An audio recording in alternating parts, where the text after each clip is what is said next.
আসসালামু আলাইকুম। তো এখন আমরা দেখব বাংলা ব্যাকরণ পদ এবং বাক্য। আপনাদেরকে দেখিয়ে দিই এক নজরে।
শুরু করা যাক।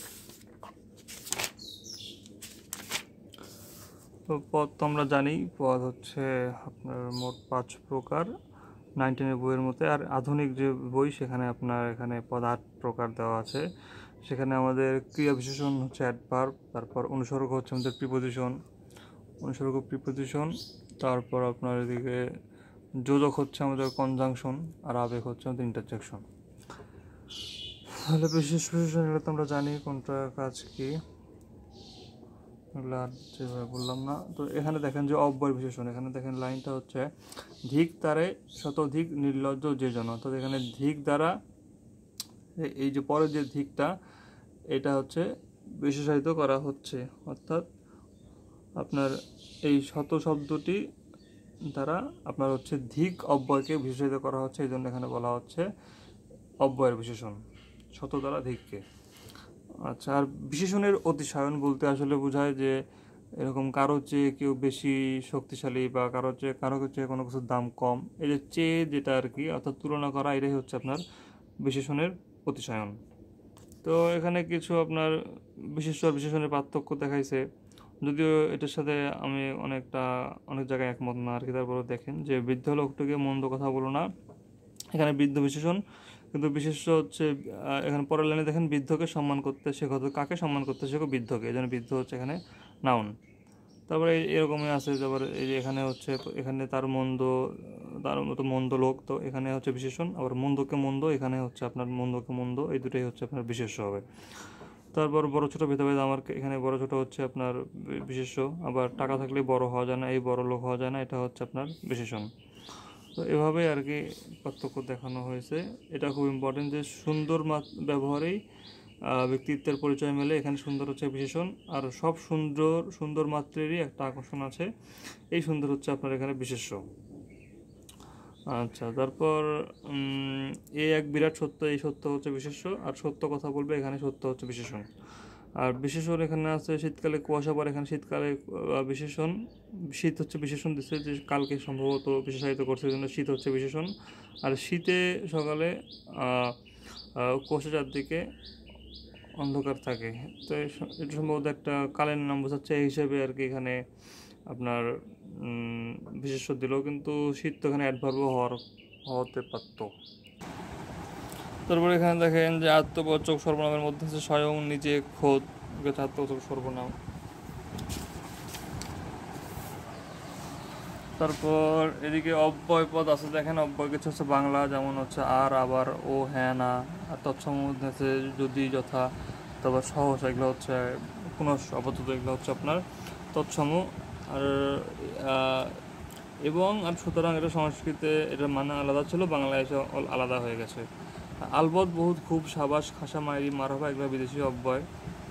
আচ্ছা, এখন দেখি আমরা অব্যয় প্রথমত 4 প্রকার: সমুচ্চয়ী, অনন্যয়ী, অনুসর্গ আর অনুকার। তো সমুচ্চয়ী হচ্ছে আপনার দুটা আর কি বাক্যের মাঝে অথবা বাক্যস্থিত পদের সঙ্গে অন্য পদের সম্পর্ক, সংযোজন, বিয়োজন বা সংকোচন করা, সেটা হচ্ছে সমুচ্চয়। এই সমুচ্চয় আবার 3 প্রকার। যেমন যদি বলা হয় যে হচ্ছে ভালো চাকরি ও উন্নত জীবন সবাই চায়, যে ও দ্বারা দুইটাই আর কি বোঝানো হলো, তো এটা হচ্ছে সংযোজক, সংযুক্ত করতেছে। আর বিয়োজক বলতে বোঝাবে যে হয় এটা না হলে ওটা, যেমন রাজু অথবা সাজু চুরি করে, সেটা হচ্ছে আপনার বিয়োজক অব্যয়। তারপর সংকোচক, এখানে হচ্ছে আপনার দুটা ভাবের মধ্যে সংকোচন হবে, যেমন লোকটি ধনী অথচ কৃপণ, তো এখানে সংকোচন ঘটালো, এটাকে বলা হয় সংকোচক অব্যয়।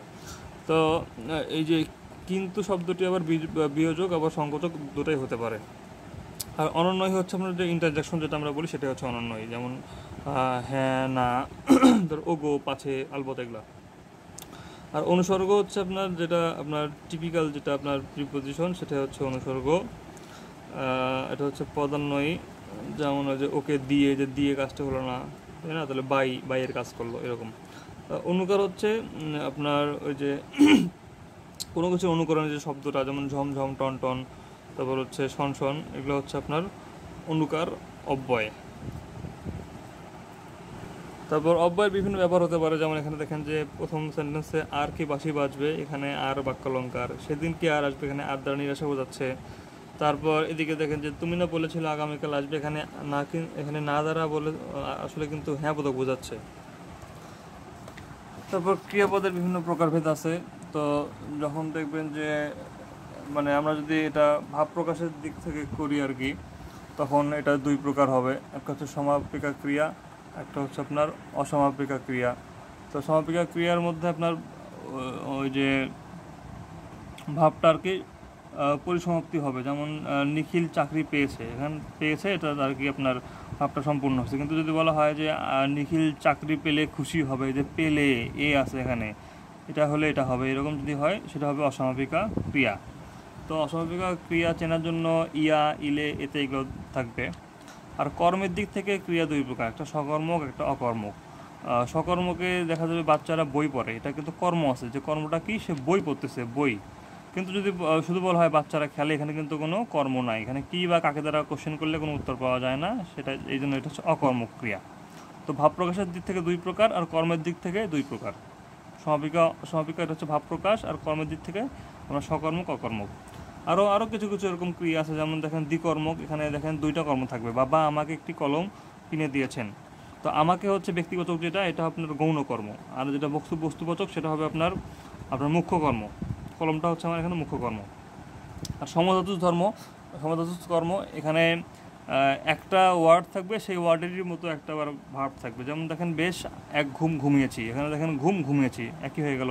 তারপর যদি বলা হয় যে আর কত খেলা খেলবে, তো খেলা খেলবে, এটা হচ্ছে সমধাতুজ কর্ম। আর প্রযোজক বা নিযন্ত ক্রিয়া, এখানে একজন অন্যজনকে কাজ করায়, যেমন সাপুরে সাপ খেলায়, যে সাপুরে সাপ খেলাচ্ছে, তাই না, সাপ তো নিজে খেলছে না।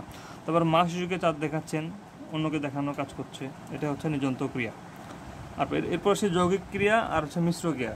যৌগিক ক্রিয়াতে দেখবেন একটা থাকবে অসমাপিকা ক্রিয়া, পাশাপাশি আরেকটা থাকবে আপনার সমাপিকা ক্রিয়া। যেমন দেখেন সাইরেন বেজে উঠলো, যে বেজে, এটা কিন্তু আপনার অসমাপিকা ক্রিয়া, কিন্তু উঠলো, এটা সমাপিকা ক্রিয়া।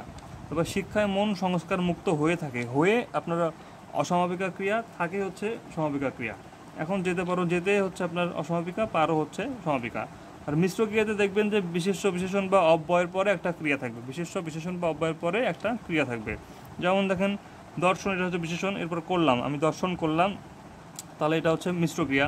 এখন গোল্লায় যাও, এই যে গোল্লায় যাও মানে এটা কি, তাহলে একটা বিশেষ্য, এই জন্য এরপর যাও দেওয়া হয়েছে, এটা হচ্ছে আপনার হবে মিশ্র ক্রিয়া। তারপর হচ্ছে মাথা ঝিমঝিম করছে, যে এটা হচ্ছে আপনার অব্যয় আছে, ঝিমঝিম অব্যয়, এটার পরে করছে, তাহলে এটা হবে আপনার মিশ্র ক্রিয়া। বাংলা ব্যাকরণে ক্রিয়ার ভাব 4 প্রকার: নির্দেশক, অনুজ্ঞা, সাপেক্ষ, আকাঙ্ক্ষা। কোনো কিছু নির্দেশ বা জিজ্ঞাসা করলে হয় নির্দেশক, তারপর হচ্ছে পরিশ্রম করলে সফল হবে, এটা হচ্ছে সাপেক্ষ। আর আদেশ, উপদেশ, অনুরোধ, এগুলো বোঝালে হয় হচ্ছে অনুজ্ঞা। আচ্ছা, ক্রিয়া বিশেষণ তো আমরা জানি, যেটা অ্যাডভার্ব, যেমন যে ধীর গতিতে, ধীরে, শান্তভাবে, ভ্রান্তিবশত, এগুলো হচ্ছে ক্রিয়া বিশেষণ। আর ইংলিশের মতো এই যে নো, ইয়েস, তারপর হচ্ছে না, নি, এখানে নেই, এগুলো হচ্ছে ক্রিয়া বিশেষণ হবে, সে যাবে না, এখানে না হচ্ছে ক্রিয়া বিশেষণ। আচ্ছা, এরপর কিছু শব্দ আমরা বিশেষ্য থেকে বিশেষণ দেখি, যে অধুনা থেকে আধুনিক, অরণ্য থেকে আরণ্যক, তারপর ইন্দ্রজাল থেকে ঐন্দ্রজালিক, চৈত্র থেকে চৈতালি, তারপর অনুবাদ থেকে অনুদিত। অনুদিত বানটা দেখেন স্বরেয় নদ্রুকা, কিন্তু নদ্রুকা দশিকারি দি ত, অনুদিত। এরপর আহরণ, এটা আছে আহৃত, আহৃত। তারপর হচ্ছে আপনার দিকে আছে আসন থেকে আসীন, গ্রাস থেকে গ্রস্ত, বসন্ত থেকে বাসন্তী, আর্ত থেকে আরতি। তারপর আপনার উচিত থেকে ঔচিত্য, প্রতীচ্য থেকে প্রতীচি, প্রসন্ন থেকে প্রসাদ, পাশব থেকে পশু, তারপর বচনীয় থেকে বচন, মত্ত থেকে মদ। এগুলো হচ্ছে আপনার বিভিন্ন, এগুলো দেখতে হবে। তবে আমরা কোশ্চেন দেখি, তুমি তো ভারী সুন্দর ছবি আঁকো, বাক্যটিতে কোন প্রকার অব্যয়ের পদ ব্যবহৃত হয়েছে? তাহলে দেখেন এই যে এটা কি হবে, তাহলে পদান্বয়ী, সরি এটা তো অনন্বয়ী অব্যয়, কারণ এই যে ছবি আঁকো, তাহলে এটা হচ্ছে আপনার ইন্টারজেকশন। তোমার নাম কি, এখানে কি কোন ধরনের পদ, তাহলে তোমার নাম কি একটা নামের পরিবর্তে কি ব্যবহৃত হয়েছে, তাহলে কি হচ্ছে এখানে আপনার সর্বনাম। নিজের কোনটি বিশেষ্য পদ, বিশেষ্য হবে তাহলে গাম্ভীর্য। তারপর এ যে আমাদের চেনা লোক, এ বাক্যে চেনা হচ্ছে অবশ্যই হবে বিশেষণ। লবণ শব্দে বিশেষ্য, আচ্ছা এটা একটু ভুল প্রশ্ন, তো আপনার লবণ নিজেই কিন্তু সে হচ্ছে বিশেষ্য। আচ্ছা, তারপর হচ্ছে এ মাটি সোনার বাড়া, সোনা কোন অর্থে ব্যবহৃত হয়েছে? সোনা অর্থে ব্যবহৃত হয়েছে হচ্ছে বিশেষণের অতিশয়ন, অর্থাৎ এটা হচ্ছে সোনার চেয়েও আর কি ভালো, এরকম ওই যে তুলনা বুঝাইছে। তুমি না বলেছিলে আগামীকাল আসবে, এখানে না ব্যবহৃত হয়েছে আপনার হ্যাঁ বোধ করতে। তুমি এতক্ষণ কি করছো, এখানে বা এই বাক্যে কি কোন পদ কি হচ্ছে, তাহলে এখানে সর্বনাম, কোনো একটা কাজ করছে তার পরিবর্তে কি ব্যবহার করছে। তারপর হচ্ছে সুন্দর মাত্রই একটা আকর্ষণ আছে, এই বাক্যে সুন্দর হচ্ছে আপনার বিশেষ্য, সুন্দর হচ্ছে কি বিশেষ্য। লাজ কোন ধরনের, লাজ হচ্ছে আপনার বিশেষ্য।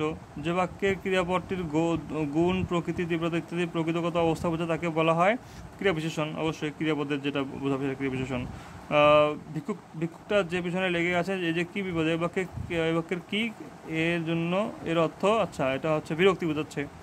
ক্রিয়াপদ কখনো কখনো বাক্যে উজ্জ্ব থাকতে পারে, ক্রিয়াপদ কখনো কখনো বাক্যে উজ্জ্ব থাকতে পারে। পদ বলতে কি বোঝায়, এটা হতে পারে আপনার এই যে বিভক্তিযুক্ত শব্দ বা ধাতু, বিভক্তিযুক্ত শব্দ বা ধাতু। বৃষ্টি পরে টাপর টুপুর নদে এলো বান, এখানে টাপর টুপুর কোন ধরনের শব্দ, এটা হচ্ছে আপনার ধনাত্মক শব্দ, ধনাত্মক শব্দ। মরি মরি কিন্তু কি সুন্দর প্রভাতের রূপ, বাক্যে মরি মরি কোন শ্রেণীর অব্যয়, এটা আপনার তাহলে অনন্যই। কোন বাক্যটিতে সমধাতু কর্ম আছে, তাহলে এটা হচ্ছে যে সে যে চাল চেলেছে, যে চাল, দুটো ওয়ার্ড সেম, চাল চেলেছে, এটা হবে তাহলে সমধাতু। ইচ্ছা বিশেষের বিশেষণটি করো হচ্ছে তাহলে কি হবে, ঐচ্ছিক হবে। কোনটি বিশেষণ বাচন শব্দ, বাচক শব্দ, জীবনী, জীবনী হচ্ছে বিশেষণ বাচক শব্দ। তারপর